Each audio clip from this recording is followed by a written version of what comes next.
Tourism contributes hundreds of millions of rand to the KwaZulu-Natal economy each year.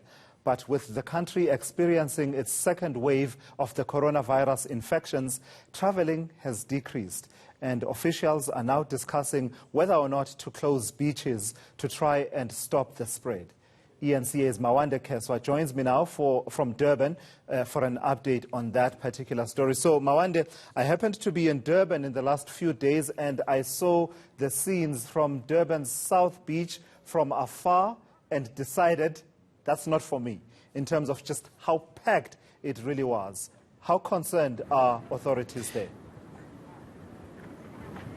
Well, that is quite a concern. There is quite a concern among authorities in terms of the gatherings that have taken place in and around the city. And now that you mention it, I thought I might have recognized you during the course of the week, Thulasizwe. So I'm going to ask my colleague Nkanyiso to just give you a picture on my left-hand side, a picture where there's a restaurant and there are patrons inside, Thulasizwe. There's nothing wrong that they're doing. They're enjoying a drink, enjoying lunch. But in the event that beaches are indeed closed, workers inside that restaurant are going to be affected. There are also vendors here who I spoke to off of camera saying that the initial lockdown hit them hard. And in an event that there is another lockdown, it is going to put further strain on them. Another side, you see passerbys, people that are walking, skateboarding on bicycles, people that are just enjoying what the beach has to offer, walking on the promenade, one of the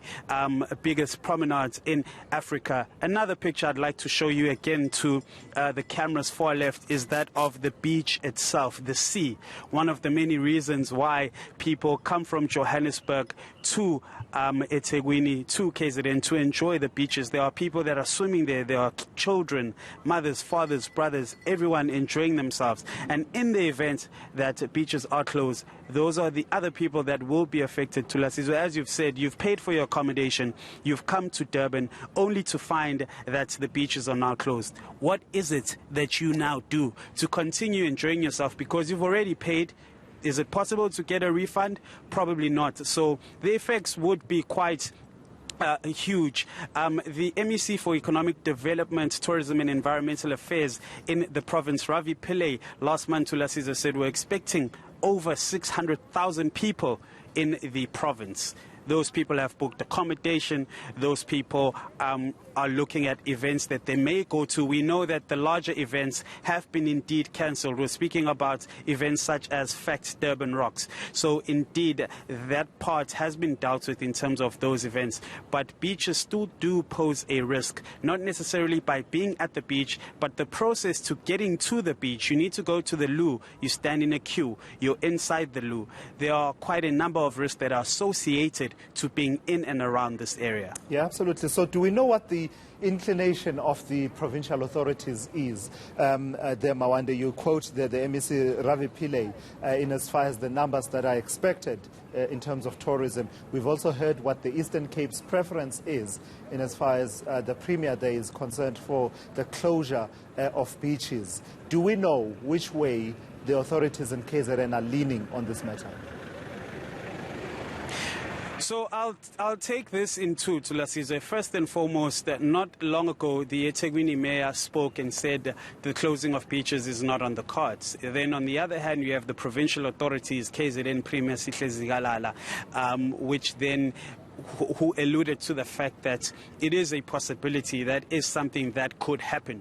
But we will know for sure once we get direction from the president.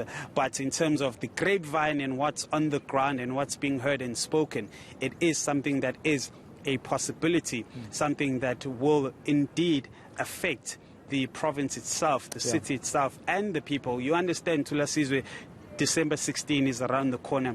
That is a day where people flock to the beaches in their numbers.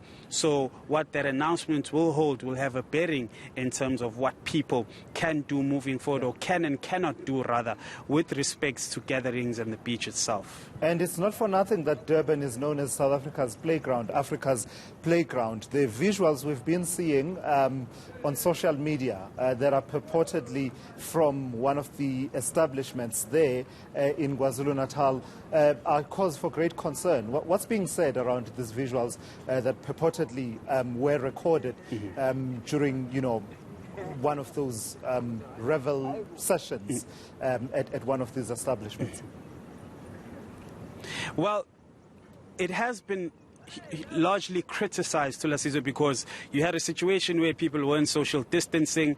They were dancing in a formation that resembles that of a train, with a person's hands in front of the others, etc. And they were dancing there. Indeed, it shows a grim picture in terms of what people are doing when they are at these establishments. This then goes back to the Rage Festival that was held, where matriculants from all over the country came into Durban, Umhlanga, Belito, and all the various areas in which the Rage Festival was had. We now understand that there are over 900 pupils from Gauteng who came to this event who tested positive for COVID-19. So if we are to take a leaf or to take a page from this book of what happened at the Rage Festival and then put it into context with what happened at that establishment in Umlazi, where people were seen dancing to Lasizwe, the picture is indeed a grim one. It tells you as to why a decision was taken by the KZN provincial government to say that all large events for the festive season will no longer take place. Durban Underground, in fact, Durban Rocks, there are quite a number of them which attract large crowds.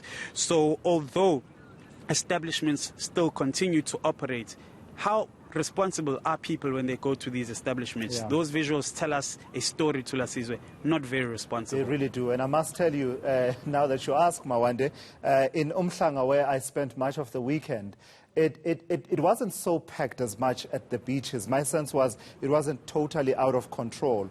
But I still had a sense of concern around areas such as restaurants and pubs and bars, where people gather in large numbers after they've been to the beach, where perhaps the space to social distance is sort of available. But later on, the guards come down. And I did spot you there as well. Mawande Kaswa there, reporting for us from KwaZulu-Natal in Durban. Yeah, it